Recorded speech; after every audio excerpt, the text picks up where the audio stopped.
Baik, selamat pagi, Bapak. Terima kasih sudah meluangkan waktu sebentar. Saya ingin mewawancarai terkait pembelajaran bahasa Jawa, terutama tentang penggunaan media digital dan eh, pendekatan multimodal. Jadi, kita ngobrol kurang lebih santai gitu, Nggih. Bapak. Nah, yang pertama itu ibu itu ini enggak usah bilang dulu sekolah nggak? Iya, langsung ibu yang menceritakan ibu nama kepala sekolah sama dari SD mana. Ya. Oke. Ya, perkenalkan nama saya Muhammad Imron SPD SD. Nggih. Saya di sini sebagai kepala sekolah. Nama sekolahnya di sini SDN Pakal 1. Ya, Kota Surabaya, beralamat Sidoarjo nomor 1. Nah, saya di sini menjabat selama mulai tanggal 22 Maret 2023. Sudah lama gitu. Nggih, lumayan. Ya. 2 tahun. Nggih. Nah, kalau soal pelajaran bahasa Jawa sendiri nih, Bu, menurut Bapak itu seberapa penting sih pelajaran ini bagi siswa SD sekarang gitu? Ya. Merujuk dari kebijakan dan dukungan institusional ya dari pemerintah, dari amanat Undang-Undang Nomor 24 Tahun 2009 ya. Di sini terlihat kalau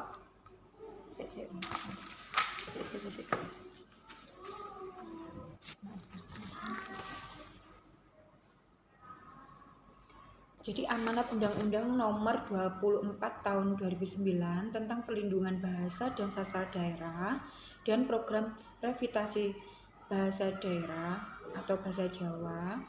Nah, sekolah kami itu dihimbau untuk melaksanakan program Kamis Mipis atau disebut dengan Kamis berbahasa Jawa. Jadi tujuannya untuk apa? Untuk membangun kesadaran dan kebiasaan berbahasa Jawa. Jadi untuk mewujudkan pelestarian identitas budaya lokal di sekolah kita. Gitu. Oh, berarti jadi dari amanat dari undang-undang juga ada apa? Ada program ya. Selain ada program di sekolahan kami juga dihimbau untuk melaksanakan program Kamis Mipis. Jadi kepada seluruh SD, SMP maupun SD negeri maupun swasta itu memang sudah disuruh melaksanakan program Kamis Mipis itu. Jadi sekolah kami itu juga memandangnya pembelajaran bahasa Jawa itu sangat penting. Karena sudah untuk pembiasaan nanti akhirnya dan untuk kebiasaan dan kebiasaan gitu. Iya itu. Begitu Bu. Berarti SD sini tuh udah menganggap bahasa Jawa itu sangat penting. Lalu apakah di sekolah ini tuh ada kebijakan atau program khusus itu untuk menjaga pelestarian bahasa Jawa dan budaya Jawa selain Kamis Mipis itu? Nah, di sini itu sudah sejak awal itu setiap hari Kamis ya itu sebelum ada kebijakan itu ya sekolah kami itu sudah mengadakan kayak pengenalan baju adat, pembiasaan baju adat, terus tari-tarian. Di sekolah kami juga ada ekstrakurikuler tari itu, terus gamelan juga. Jadi ada ekstra yang didukung. Jadi anak-anak itu mau nggak mau kan juga tahu tidak dari bahasanya di bahasa Jawa itu ternyata nggak hanya bahasanya saja tetapi dengan pelestarian budaya dengan adanya tarian maupun gamelan tadi ada ekstra gamelan. Terus kemudian ada lagi untuk permainan tradisional. Setiap Jumat itu anak-anak selain senam bersama itu ada pengenalan permainan tradisional dari Jawa gitu. Oh, berarti pelestariannya di sini sudah sangat bagus sekali. Iya. Insya Allah. Nah, kalau dari sisi teknologi, ini sejauh mana sih sekolah sekolah ini SD Pakal 1 itu mendukung penggunaan media digital dan pendekatan multimodal dalam pembelajaran bahasa Jawa. Ya, sebenarnya kan untuk media digital ini nggak hanya dengan apa itu namanya LCD ya. Jadi pemanfaatan proyektor LCD itu, terus kemudian sekolah kami itu menganggarkan di RKAS itu untuk pembelian LCD proyektor itu. Ya, jadi diharapkan untuk dilakukan pembelajaran di kelas dengan menggunakan media digital tadi untuk mendukung pelaksanaan pembelajaran di kelas. Jadi menggunakan YouTube, ya, dengan menggunakan WiFi juga. Jadi setiap kelas itu ada WiFi-nya. Jadi Setiap kelas gitu? Iya. Ada LCD setiap kelas. Selama ini memang rombel ya, walaupun rombel tapi setiap kelas pasti bisa mengakses WiFi itu.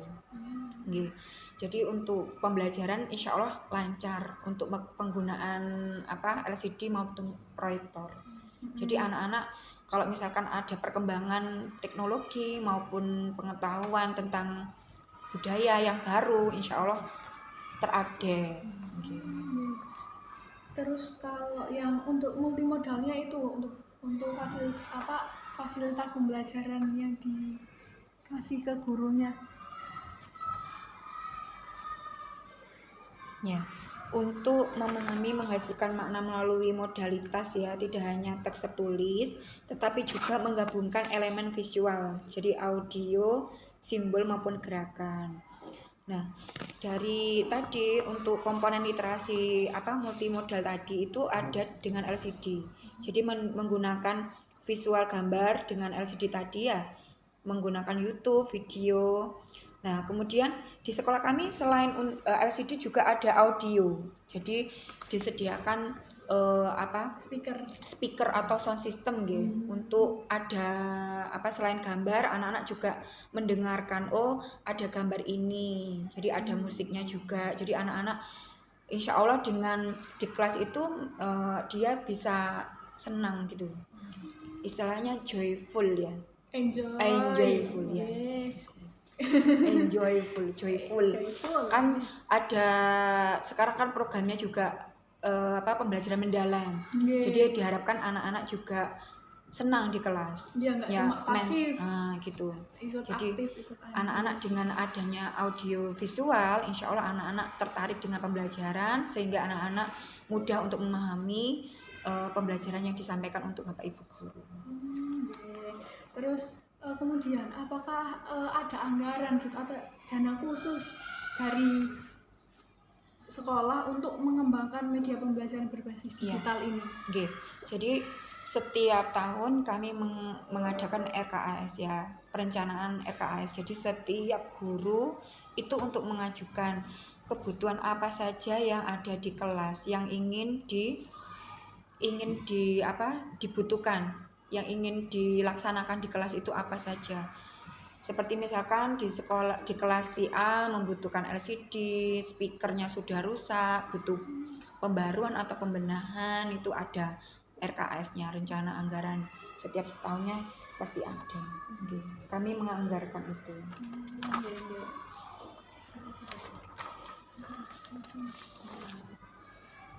Selanjutnya, bagaimana kondisi infrastruktur digital di sekolah seperti internet, perangkat proyektor atau komputer dan lain-lain untuk mendukung pembelajaran bahasa Jawa?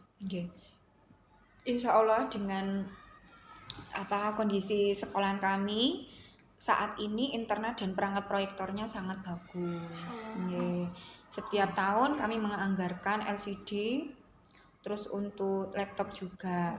Jadi kalau misalkan ada pembenahan, ada printer juga. Jadi selain guru-guru itu selain menggunakan proyektor, kami juga menyediakan print jika guru tadi membutuhkan lembar kerja siswa. Jadi untuk dukungan untuk mendukung pembelajaran tersebut. Jadi untuk media digitalnya itu udah terpenuhi di sini. Insya Allah sudah terpenuhi dengan baik. Selanjutnya, apakah guru-guru bahasa Jawa di sekolah ini telah mendapatkan pelatihan terkait literasi multimodal atau pedagogi digital? Nggih. Kemarin ada teman kami yang kami utus untuk mengikuti pelatihan yang diselenggarakan oleh Dinas Pendidikan mengenai bahasa Jawa, pelatihan bahasa Jawa. Nah, di situ itu juga kami memberikan istilahnya fasilitas juga. Jadi dari sekolahan juga memberikan fasilitas kalau pelatihan itu membawa laptop atau apa nanti bisa dipakai di Teknologinya udah sana. tersedia. Nggih. Jadi nanti kalau misalkan dibutuhkan sewaktu-waktu bisa dipakai di pelatihan itu. Nggih. Baik, selanjutnya, apa tantangan utama yang dihadapi guru dalam mengintegrasikan teknologi dan media multimodal dalam pembelajaran bahasa Jawa? Ya, di sini itu memang bahasanya kan masih campur nggih. Ada yang bahasa Indonesia, anak-anak identik ke Inggris.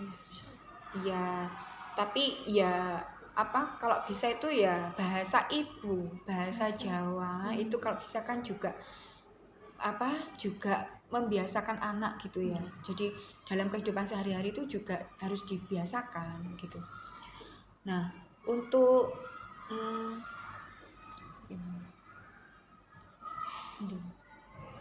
tantangannya ya, karena lingkungan kebiasaan dengan menggunakan bahasa Indonesia, jadi anak-anak itu juga masih beradaptasi untuk bahasa, kadang itu masih dicampur Kata ya. bapaknya tadi Jawa, Surabaya. Nah, gitu.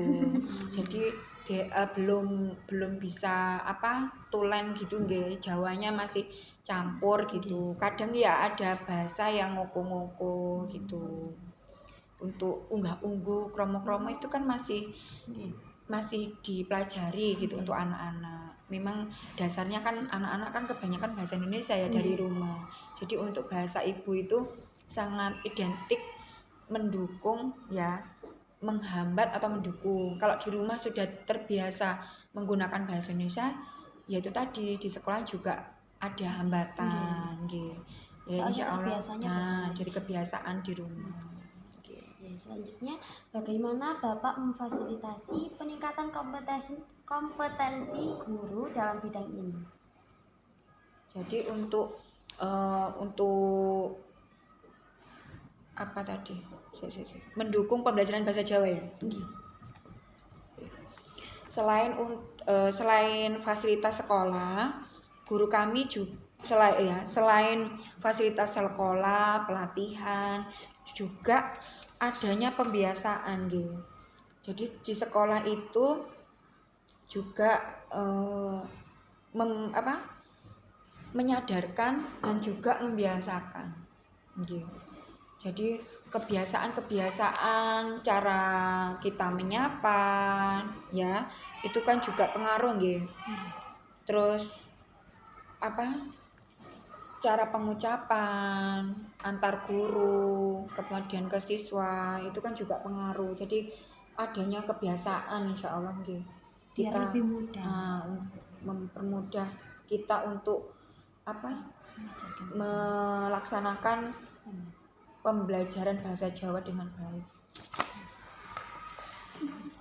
Nah, kalau dilihat dari hasilnya ini, Bu, menurut Bapak, apakah pendekatan digital dan multimodal ini berdampak positif ke motivasi atau kemampuan literasi siswa dalam belajar bahasa Jawa, nggih? Ya, jadi anak-anak itu sangat termotivasi juga karena dia kan awam ya sebelumnya. Ya nggak awam sih, kalau belum kebiasa.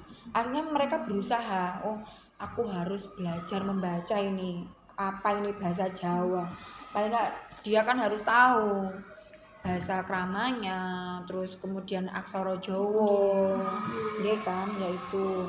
Terus kemudian keterampilan. Aku harus tahu ini pakaian baju adat mana.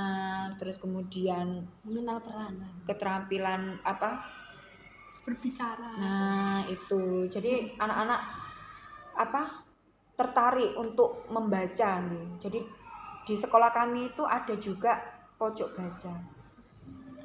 Program pojok baca itu dilaksanakan di setiap kelas. Jadi anak-anak itu disediakan buku-buku untuk membaca. Okay. Sangat lengkap gitu Okay. fasilitasnya. Okay.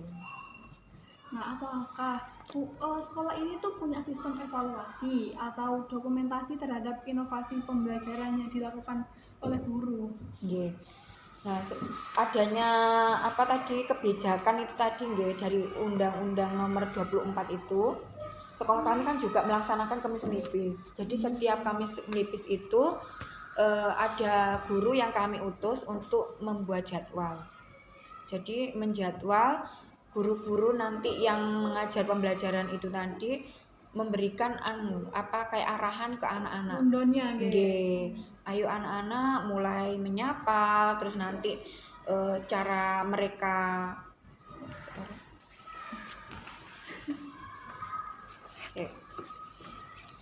Jadi setiap Kamis Melipis itu ada jadwal.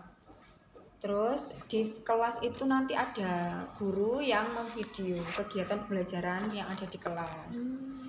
Jadi selain kebiasaan, guru-guru itu juga mendokumentasikan setiap Kamis Melipis dan nanti diupload di Instagram.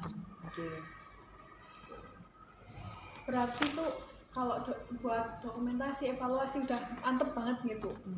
Nah, kalau dari pengalaman Bapak sendiri nih, ada nggak sih contoh praktik baik inovasi atau inovasi di pembelajaran gitu tentang bahasa Jawa yang menurut Bapak itu bagus dan bisa dibagikan ke sekolah lain? Ya.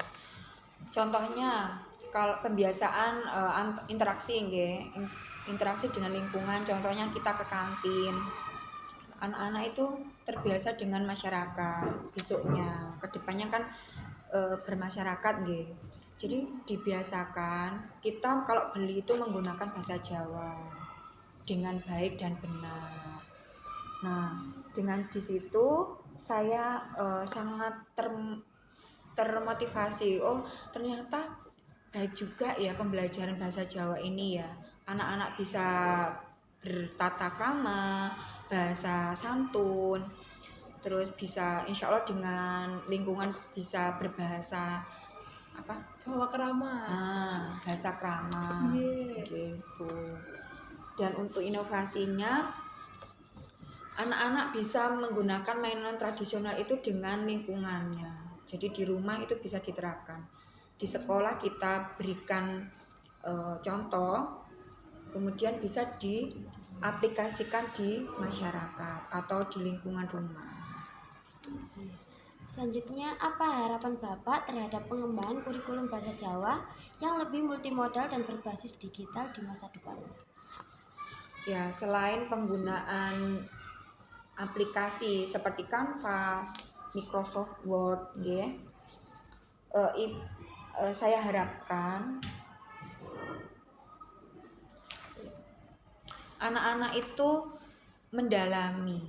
Jadi selain di kelas itu IT ya, saya tambah berbasis digital gitu Mbak. Kan aku mau ya Canva, terus YouTube. Nggih. Terus modul-modul digital juga gitu. Jadi saya harapkan Bapak Ibu guru itu bisa menerapkan digital seperti Canva, Microsoft Word, kemudian pengaplikasian LCD di kelas untuk membangkitkan motivasi anak untuk keingintahuannya tinggi gitu. Jadi nggak hanya kebiasaan di rumah, juga penerapan nanti untuk ke masyarakat. Jadi IT itu sangat penting. Jadi tidak sampai ketinggalan zaman. Dan nantinya diharapkan dengan budaya ini, pelestarian budaya ini tetap terjaga, tidak sampai ditelan oleh zaman ya. Jadi anak-anak itu anak-anak bisa mengaplikasikan bahasa ibu, tidak hanya bahasa Indonesia nggih. Kebanyakan anak-anak kan bahasa Indonesia, bahasa Inggris. Nah, bahasa ibu itu tambah terlewat. Nah, itu dianggap bahasa yang kuno. Tapi itu sebenarnya kan tidak. Jadi saya harapkan anak-anak mengaplikasikannya itu dengan baik. Selanjutnya, jika ada dukungan dari pemerintah atau lembaga pendidikan tinggi, bentuk dukungan seperti apa yang paling dibutuhkan oleh sekolah?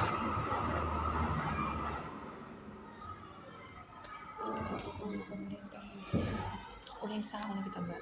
Iya, seperti kampus. Apakah bantuan guru atau bantuan secara teknologi? Okay. Jadi selama ini sekolah kami itu ada MOU dari UNESA. Ya, itu termasuk kampus yang selama ini bekerja sama. Nah, adanya lembaga yang lebih tinggi, guru-guru kami sangat termotivasi juga. Oh, ternyata sekarang itu ada apa rek? Iku lo aplikasi baru ngono lagi. Apa aplikasi digital gitu? Iya, istilahnya kayak ini bukan seperti. Jadi guru-guru ki ternyata enak iki to Mbak, enak Canva to Mbak, ini enak Mbak. Apa iki istilahnya? Dukungan secara dikasih tahu gitu loh. Ya, apa itu namanya? Informasi. Ya. Ya. Dari selama ini sekolah kami itu ada dukungan, ya ada kerjasama dari Dinas Pendidikan. Selain itu juga ada MOU dari lembaga pendidikan tinggi, ya seperti yang saya sebutkan UNESA. Nah, bentuk dukungannya apa? Seperti informasi-informasi baru. Jadi guru-guru itu, ternyata sekarang itu informasi terkini itu, pengaplikasian, misalkan penggunaan Canva, terus kemudian ada media pembelajaran yang menarik. Jadi guru-guru insya Allah nanti dengan adanya ada pengupdatean. Jadi dengan adanya lembaga tinggi itu, guru-guru itu terupdate. Oh, jadi nanti saya bisa mengaplikasikan ini ke murid saya. Jadi nanti ada tindakan lanjut, gitu. Selanjutnya, apakah Bapak bersedia jika hasil wawancara ini digunakan untuk keperluan publikasi ilmiah? Nggih, monggo laksanakan. Terima kasih Ibu. Saya Ibu edit lho.